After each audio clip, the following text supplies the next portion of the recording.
Hello Commanders, welcome back to the command table. My name is Matt and we have a fun new build that we've worked out for Volcanus. We'll be sharing that with you momentarily, but first, if you'd please be so kind as to like, subscribe, and if you want notifications when I drop new videos, be sure to hit that notification bell. Also, if you have any questions or comments, or if you have a fun build you'd like to try, please submit that below. So let's take a peek. We have this build that I was working on for my SR10. I was having trouble with my unit levels to get the swarm off. So let's get the unit levels here. There we go. All right, so what I've done, I put these bomb bots all along the front row here, and that's to clear out the thorn guards because my thought was that the monster hunter would beat himself to death on the thorn guards. But they also clear up most of the warhounds as they come through. I think this bomb bot right here needs to be just a little bit higher, just if you're looking for positioning. These other two bomb bots are meant to blow up these top and bottom earth elementals, but I'm not sure if they take them all the way out. It does, however, get rid of the warhounds.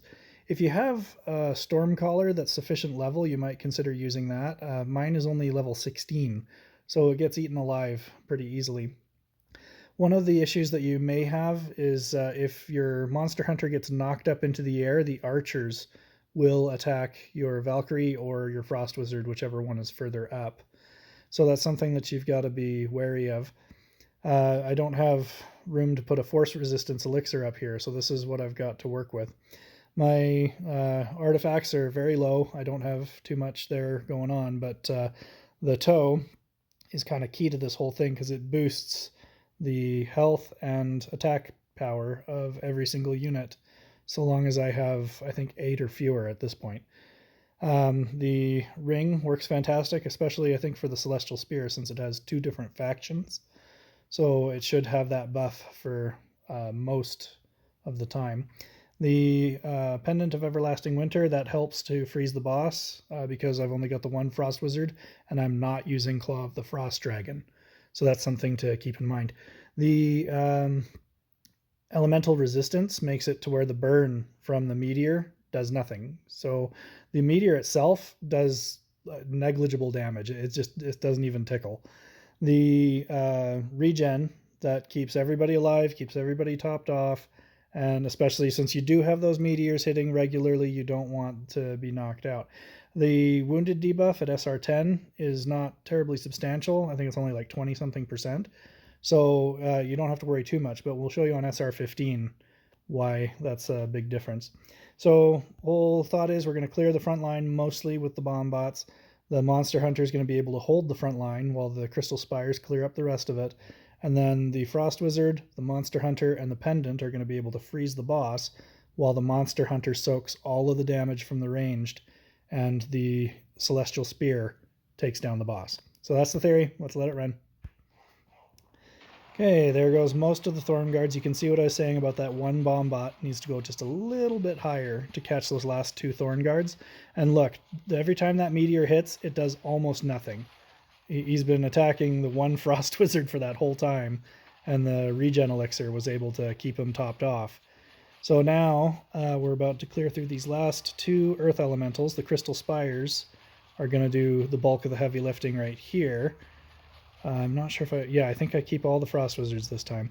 I did try putting everything up on the top, but the Frost Wizards start working their way down, and as the Monster Hunter works back, the archers take out the Frost Wizard. So I find that it's just better to come right down the middle and go that way. Now look at these hits. Boom. Boom. Well, every time he's frozen, they hit pretty hard. Yeah, taking out about 5% per hit on each of those Celestial Spears. And once we finish the thing here. Okay, so we did get them. Those Celestial Spears are rank... Let's get... okay, rank 39.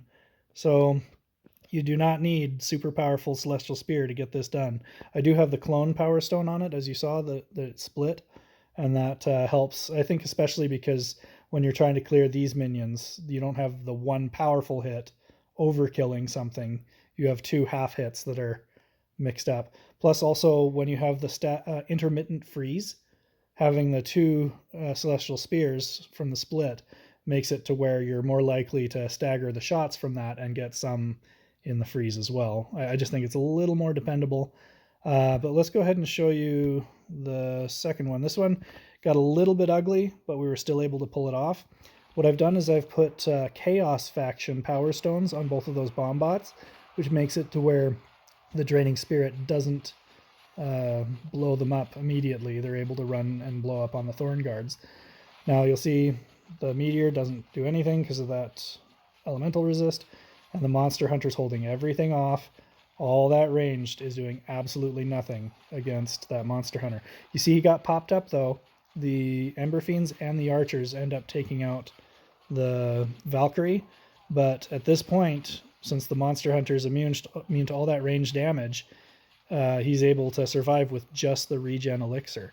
He even took a pound from Volcanus there, but since Volcanus is going to get frozen, he's not going to get very many pounds off, and that Monster Hunter is going to be sustained by just the elixir alone. So this one was a little ugly, but again, you see those Celestial Spears doing about 5% damage per hit, and it doesn't take long to knock it all the way out. So that's a fun build. If your swarm isn't up to snuff, that may be an alternative for you.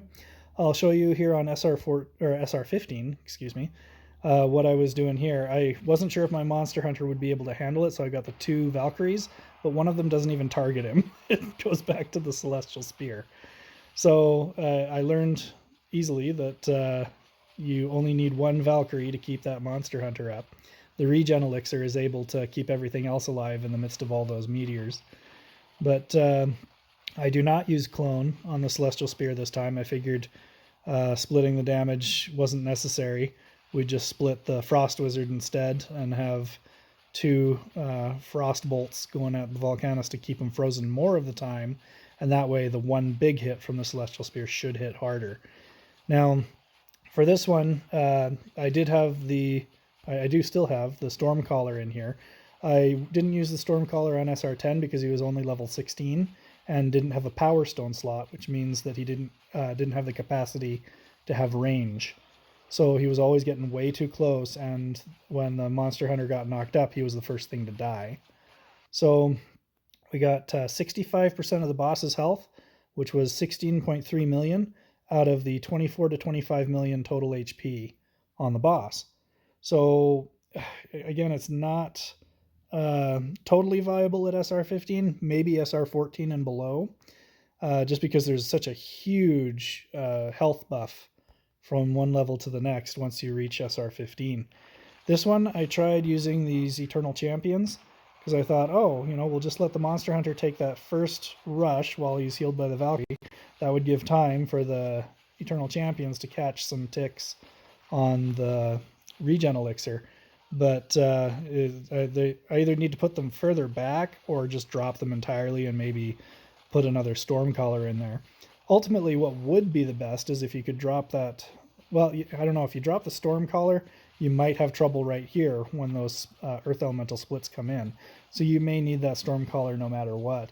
But I would be tempted to switch that Stormcaller out for another Celestial Spear if I had one, but I only have the 1. Still kind of early on that unit, so I haven't had the chance to level up another one. Anyway, there you go. I'm able to cap off the heart with the 2-shot. Very, very expensive. I'm able to do it with just the immunity elixir using my swarm, but my swarm is I've been working on that for a long time. So I have a very healthy swarm. If you do not have a healthy swarm and you do have these units, then this might be an alternative for you, but it could get pretty expensive. I think it's very viable for SR14 and below, but SR15, you're going to probably need 2 keys per heart unless you've got ridiculous unit levels. So anyway, thank you for watching. Hope that was fun for you. We'll have some more fun builds for you in the near future. We're always trying to find new and creative ways. If you've got something that you want me to try, feel free to leave it in the comments, and please do like and subscribe. We'll have more for you soon. Bye for now.